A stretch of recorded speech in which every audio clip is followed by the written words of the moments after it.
Van Persie with an early run, he's onside this time! It's 1-1!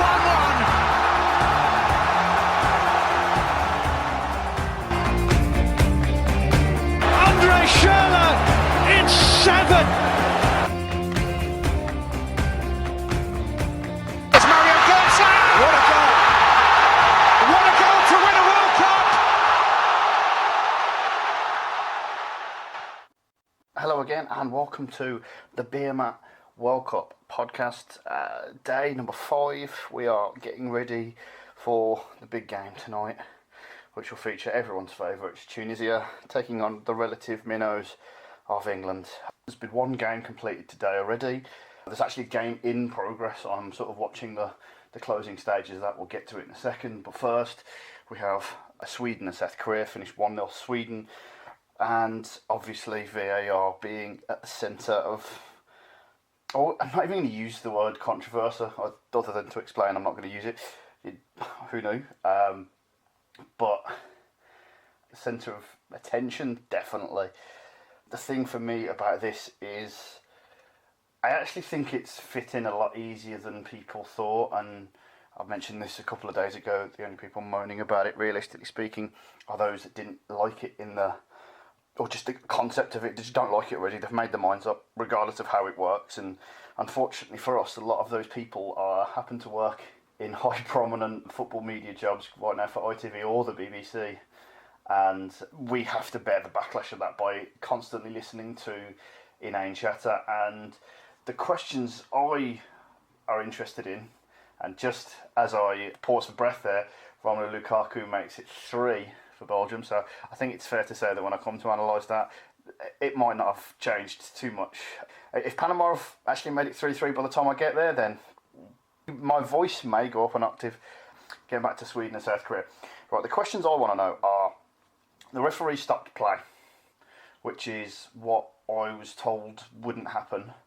I'm not entirely sure if this has been resolved yet, whether the referee was told definitively by the video referee or the guy in the studio and that big sort of James Bond villain looking palace that you see them all watching monitors, that it was a definite penalty and he had to take it there and then, or the referee's just, I don't know, made his mind up to stop play. But the thing for me is, in that moment, Sweden are going to get a penalty, or alternatively, if South Korea score, that goal's going to be chalked off. It feels to me like you're loading it too much on one side, and for me, I would very much prefer it if, yes, okay, we're going to have a look at the video replay and see if a goal should have been given, and in the meantime, we're still playing the game. And if you concede in that time, that's your own defender's fault, that's your fault, that's quality of the opposition, if you want to call it that. It's playing to the whistle. It's the equivalent of a corner being incorrectly given and conceding from it, and then everyone blaming the refereeing decision to give that corner in the first place. It's not that. You had every chance to defend it, you just didn't do it correctly. So I do feel like this is... And again, it would create a little bit more turmoil. I think, for me, the system needs ironing out in that sense. I watched over and over again, and the commentary team seems to be insistent on the fact that it's a stone-cold penalty. I think he might get the ball first, but even that's irrelevant. Like, if you get the ball, that doesn't matter. It's still contact. It's still a penalty and all this. But I just wonder, if VAR didn't exist, whether he'd have given that penalty in the first instance. And I just wonder whether it's a case of, if with VAR, if referees will think to themselves, it's easier for me to not make the call and then be corrected on it, than it is if you make that call. The idea of a clear and obvious error for a penalty, I think it's easier to see it if there's no contact, if there's nothing involved. Whereas it's much harder, because a lot of penalties decisions we see are 50-50. So it's much, much harder if the referee gives that penalty and you watch it back and you're going, oh, I don't know about that, could be, could not be. It's much harder for them to not give that penalty. I do think a lot of referees are just going to not give a lot of things on the belief that the system will correct it if they've made a mistake. Now, this isn't to say that referees won't give blatant penalties. They've got to be sure. But this whole idea of like a referee being 100% certain, having that in their back pocket, quite literally almost on their watch even, for a referee to be 100% certain, for a penalty decision now takes on a completely different reality altogether. So, with that being said, Sweden move on. especially with the Germany result yesterday, it actually makes it really interesting for this group, and also the idea that like we've seen a lot of big guns not necessarily getting the results. What it does mean is that a lot of these groups are actually going to go to the third game rather than we get that scenario whereby two big teams win and everything's decided barring the positions. So I do think that while we're all going crazy about this idea of no big teams winning now, when it actually really matters later on, it's going to be even more interesting. Speaking of big teams winning, I actually do have arrived at the Belgium-Panama game now. Still 3-0 by the way. Panama haven't made a dramatic comeback, which you probably would have heard about by the time this podcast is released later on today. Belgium, frustrating from a large majority. They've come on further into the game, scored Lukaku a couple of goals, Dries Mertens with the other one. Really gotten fairly straightforward as the game's gone on. I think that masks a lot of their inadequacies, but I just want to flip between Belgium and Panama quickly because Panama, there's not a lot to say other than I really, really don't want to patronise them, which is exactly what's been happening. Mark Lawrence made a comment, and again, like you know when you start a sentence, Mark Lawrence made a comment, you know it's bad.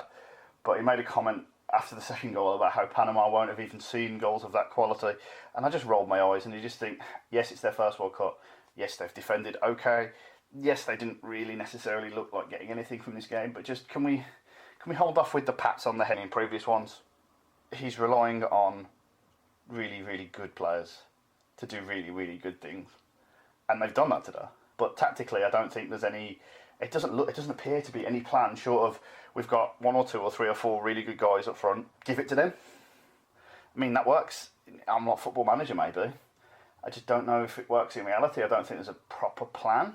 You should look at his progression through from Swansea to Wigan to Everton, and I just wonder whether like having this squad at his disposal, it's not. I mean, no questions raised at the time. He was appointed, obviously, but it's somehow easier for managers if there's one really good player, and that's all you have to sort of take care of. What you see with really good managers is how they bring more than one aspect to it. Because if you've just got one lad who's better than everyone else, Portugal in Euro 2016, then you know your job as a manager is relatively easier. It's harder when you've got 2 or 3 or 4 candidates to have the ball, and how do you make sure they all get it? And there is a singular goal in that, in quite literally scoring goals. I'm not sure he knows the trick to that, and I do get the feeling Belgium will get found out later on in the tournament, as probably was predicted pre-tournament. But speaking of teams that get found out and get carried away with expectations of individual players, that brings us on to England, who start their Group G tonight. Not very long after this game finishes, getting ready to go and watch this game now. A lot has been said about this squad and the likeability of it and the whole. This isn't actually an England side that you've seen over the last few years, primarily because Roy Hodgson, the human owl, isn't in charge, and there's actually some sort of sense of like maybe instead of sitting everyone behind the ball for 90 minutes, we might actually try and attack and actually play without fear, as opposed to being so gripped by it that the sheer sight of the halfway line brings you out in a cold sweat. I'm not a fan. I expect it to be harder than people think. I expect it to actually run a very similar pattern to the Belgium game going on right now, and all we can hope for... Do you know, I'm not even hoping for things on the pitch, because I think the things on the pitch will take care of themselves.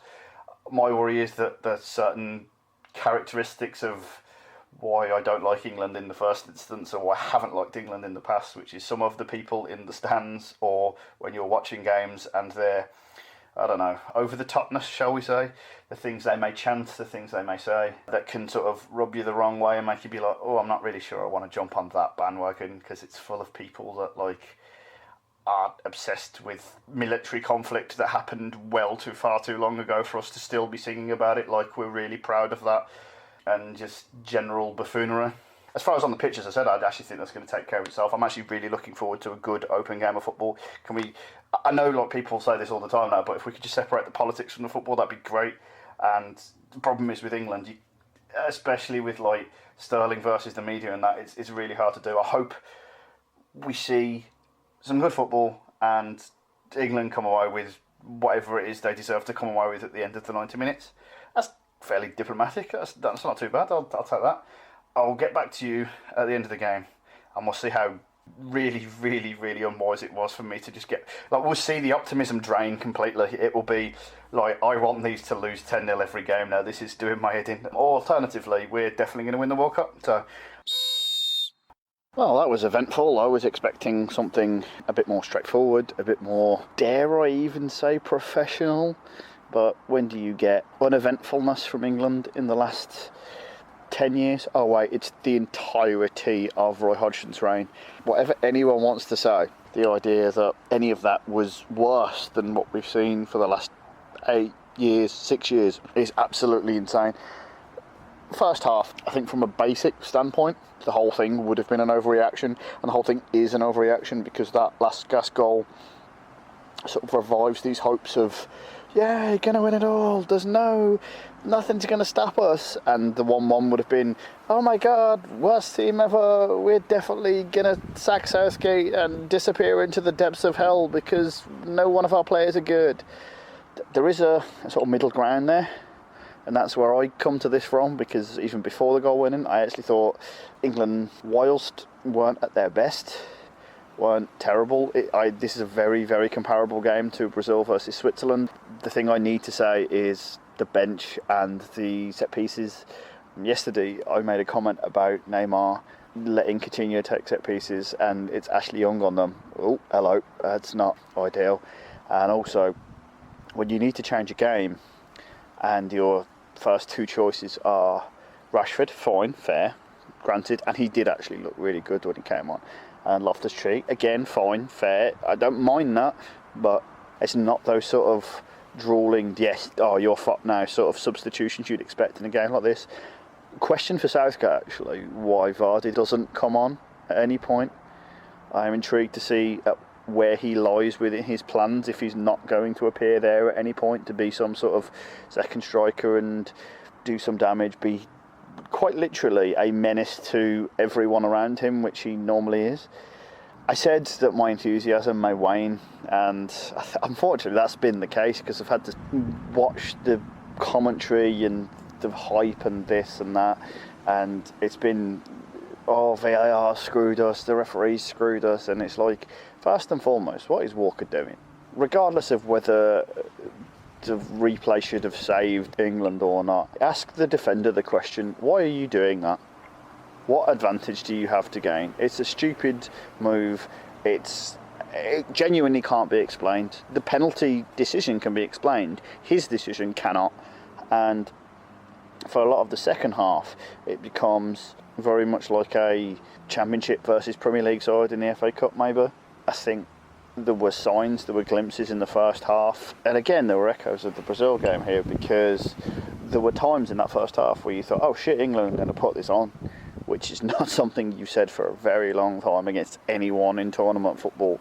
So you can spare me your Tunisia or shite. In the end, you get the 3 points, and along with Belgium, you sort of almost guarantee that this group is possibly the one group that's going to go to pre-tournament preconceptions.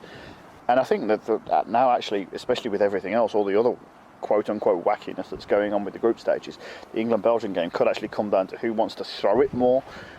We'll see. For now, I'm going to sit on the fence and say, yes, England have got over the line, and yes, if they play a better side than this, they may look out of sorts. I would be far more comfortable if I were in the England coaching staff today than I would be Belgium. And that feels like a bolder call than it should be, but they've both got similar issues that they need to sort out, and one just had a more emphatic win than the other. I look forward to day number 6, getting more World Cup action as we round these groups off, whereby the group of, I don't know what the fuck's going to happen here, because let's face it, no one's known what's going to happen in all of these games and all of these groups that we thought we knew. So this group coming up tomorrow, we could have some real entertainment. And not only that, Mo Salah may get knocked out of the World Cup. So again, I said it before, I'm loving this. Let's keep going.